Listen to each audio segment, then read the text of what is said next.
नमस्कार साथियों, मैं दर्शन सिंह। आज हम बात करेंगे जो यमुना प्राधिकरण हो, ग्रेटर नोएडा प्राधिकरण हो या नोएडा प्राधिकरण हो, जो जिले में प्राधिकरण डेवलपमेंट करता है तो किसान किस बात को लेकर अपनी जमीन के बाध्य में है और किस ऐसे पॉइंट पर किसानों को प्राधिकरण द्वारा अटका दिया जाता है कि किसान अपनी जमीन लेने के लिए मजबूर हो जाए। साथियों, कई बार हम ऐसा देखते हैं कि बहुत बड़ी संख्या में ऐसे गांवों में ऐसी प्रॉपर्टीज पड़ी हुई हैं जिस पर आज भी केस चल रहे हैं और वो प्रॉपर्टी ना तो प्राधिकरण को मिल पाई और प्राधिकरण उसे छोड़ना भी नहीं चाहती। तो ऐसा इसलिए होता है कि आखिरकार किसान अपनी बात को लेकर अड़ा रहता है और अपनी जमीन को बचाने का प्रयास करता है। जैसा कि हमने अपनी पिछली वीडियो में भी बताया कि आखिरकार किसान प्रयास करता है कि मेरी जमीन बच जाए, तो किस किस तरह से आप जमीन को बचा सकते हैं। और आज हम बात करेंगे कि यहाँ जो भी एक्विजिशन अधिग्रहण प्राधिकरण द्वारा किया जाता है उसमें जमीन की क्वालिटी या वहां जो चीजें बनी हुई हैं, जो सर्वे होता है, उसमें किसान को किस किस तरह के फायदे मिल सकते हैं। साथियों, अब बात करते हैं ये जो धाराएं हैं, जो जमीन का अधिग्रहण करने का, जो अर्जित करने के एक्ट बनाए गए हैं, उसके आधार पर 2013 में एक्ट पास किया गया। जो भी यहाँ प्राधिकरण के गठन से लेके अब तक के नियम रहे, चाहे हम बात करें ग्रेटर नोएडा अथॉरिटी की या हम बात करें यमुना अथॉरिटी के विषय में, यहाँ जो प्रॉपर्टीज का अधिग्रहण किया गया उसमें प्लानिंग में यदि किसी कारणवश प्राधिकरण डिले होता है तो किसान प्रयास करता है कि अपनी जो जरूरतें हैं उनको पूरा करने के लिए वो जमीन को बेचे या अपनी जमीन पर कंस्ट्रक्शन करे, पशुपालन के लिए चीजें बनाए या अपनी जरूरत अनुसार वहां मकान बनाए। तो इस तरह की चीजें करने के बाद प्राधिकरण कहीं ना कहीं उस चीज पर नोटिस भेजता है और किसान की जमीन को तोड़ने के लिए बोला जाता है। अब किसान अपनी ये बात को लेकर न्यायालय के सामने रखता है और न्यायालय द्वारा हर चीज को समझते हुए 80% ये चांसेस होते हैं कि किसान के हक में फैसला दे दिया जाए।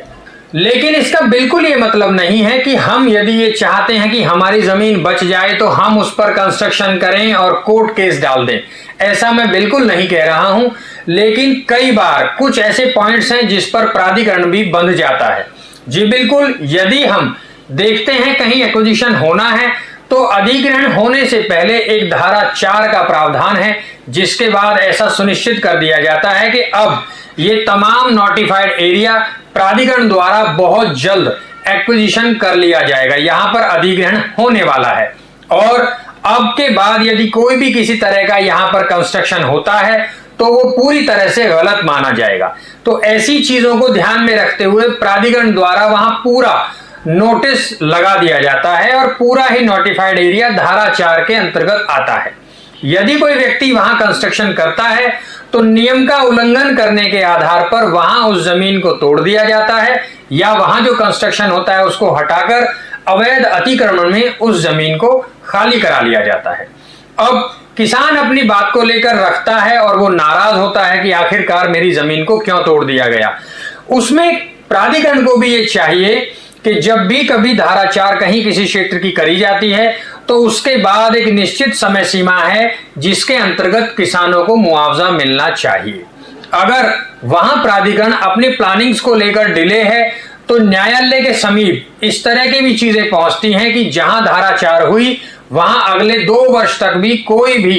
एक भी किसान को मुआवजा नहीं दिया गया, ना ही प्राधिकरण द्वारा कोई भी चीजें इंप्लीमेंट में लाई गई। कोर्ट इन सभी बातों को समझकर ऐसा फैसला लेते हैं कि जो किसान उस जमीन के असल मालिक हैं उसे वो जमीन रिटर्न कर दी जाती है और भविष्य में वो उसे अपने मन अनुसार इस्तेमाल कर सकता है। इसमें प्राधिकरण को भी ऐसे आदेश दिए जाते हैं कि आपका जो नोटिफाइड एरिया है उसमें पूरा अधिग्रहण करने के बाद आप इस किसान को इसकी जमीन की लीज बैक कर देंगे। यानी प्राधिकरण द्वारा किसान को रजिस्ट्री उल्टी कर दी जाती है जिसके आधार पर किसान फिर से उस जमीन का पुनः मालिक बन जाता है। तो ये एक्विजिशन एक्ट होते हैं जिसके आधार पर तमाम चीजों के फैसले लिए जाते हैं। अब इन्हीं बातों को लेकर आप यदि ध्यान दें तो यहाँ जिले में जितनी भी अथॉरिटीज डेवलपमेंट कर रही हैं बहुत बड़ी संख्या में ऐसे किसान हैं। यदि मैं बात करूं ग्रेटर नोएडा प्राधिकरण के विषय में तो पिछली बार आपने देखा लगभग 70,000 किसान ऐसे थे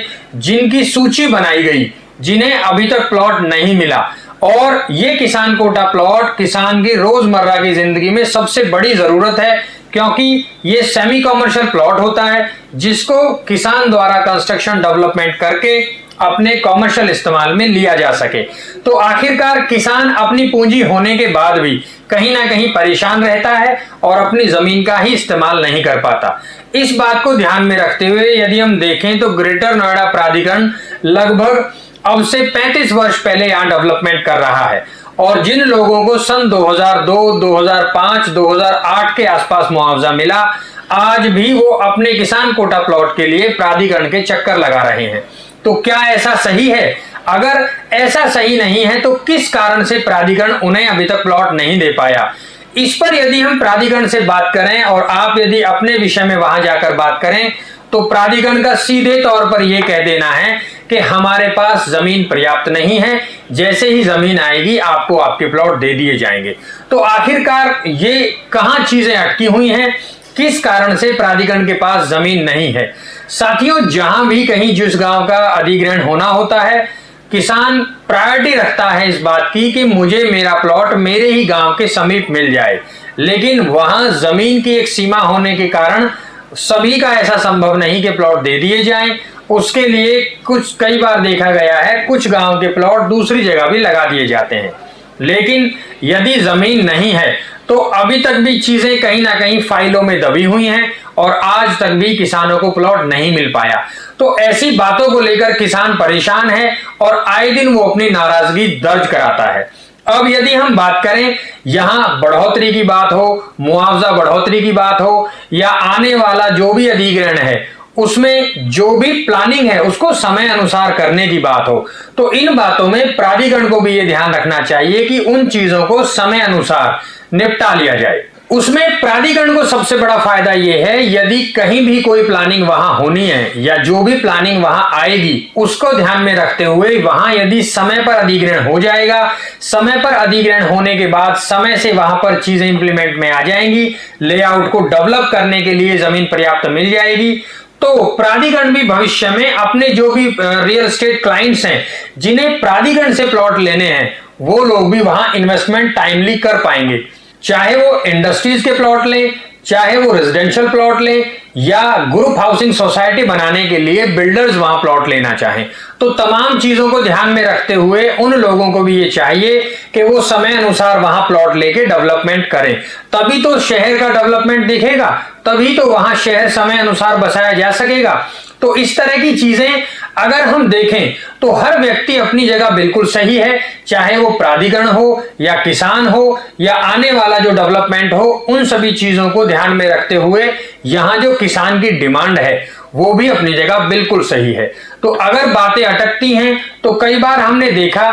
जैसे अभी न्यू नोएडा की यदि हम बात करें तो new Noida, new greater Noida एक ऐसा क्षेत्र है जो आने वाले कुछ ही समय से हम सुन रहे हैं कि पिछले वर्ष यहां मुआवजा मिलना शुरू हो जाना चाहिए था, और आने वाले वर्षों में यहां बहुत जल्द एक्विजिशन करने के बाद इंडस्ट्रीज के बहुत अच्छे सेक्टर डेवलप करे जाएंगे और ये अद्भुत शहर बसाया जाएगा। लेकिन अभी मार्च 2025 तक वहां कोई अभी प्लानिंग की शुरुआत नहीं करी गई है, और कहीं ना कहीं वहां का किसान इस बात को लेकर भी परेशान है, और इस तरह की चीजें सामने आती हैं कि ये प्लानिंग नहीं है, यहां कोई प्लानिंग नहीं होगी। लेकिन आप सभी की संतुष्टि के लिए मैं बता देना चाहता हूं कि ये प्लानिंग बहुत अच्छी प्लानिंग है, और बहुत जल्द आप देखेंगे यहां पे मुआवजा बांटने की जो प्रक्रिया है उसको शुरू कर दिया जाएगा, और यहां वो अद्भुत शहर आप सभी को आने वाले कुछ ही वर्षों में डेवलप होता हुआ दिखेगा। ये वो क्षेत्र है जहां इंडस्ट्रियल सेक्टर्स पर बहुत जोर दिया गया है,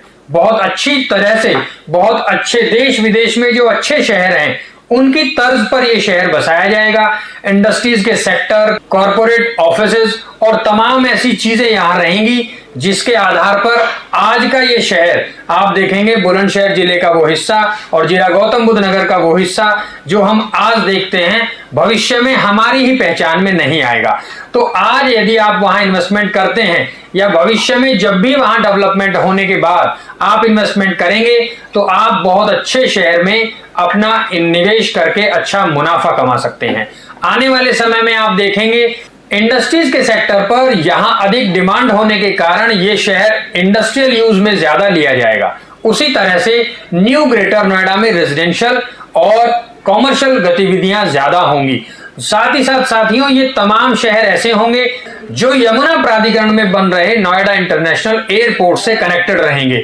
और एयरपोर्ट का ही डेवलपमेंट ये रहेगा कि यहां आसपास में लगभग हम देखें तो 100 किलोमीटर की रेंज ऐसी होगी जो पूरी तरह से एयरपोर्ट के आधार पर ही डेवलप करी जाएगी। तो बहुत अच्छा डेवलपमेंट है, भविष्य में बहुत अच्छी चीजें यहां पर बनाई जानी हैं। आप बिल्कुल इन्वेस्टमेंट करें, अच्छे से अच्छा इन्वेस्टमेंट करें, सुरक्षित इन्वेस्टमेंट करें, बहुत अच्छा फायदा आप सभी को मिलेगा। आप निवेश से जुड़ी किसी तरह की कोई जानकारी लेना चाहते हैं तो नीचे स्क्रीन पर हमारा नंबर दिया गया है, आप ये नंबर डायल करके वो तमाम जानकारियां ले सकते हैं। आप सभी के लिए शुभकामनाएं। नमस्कार।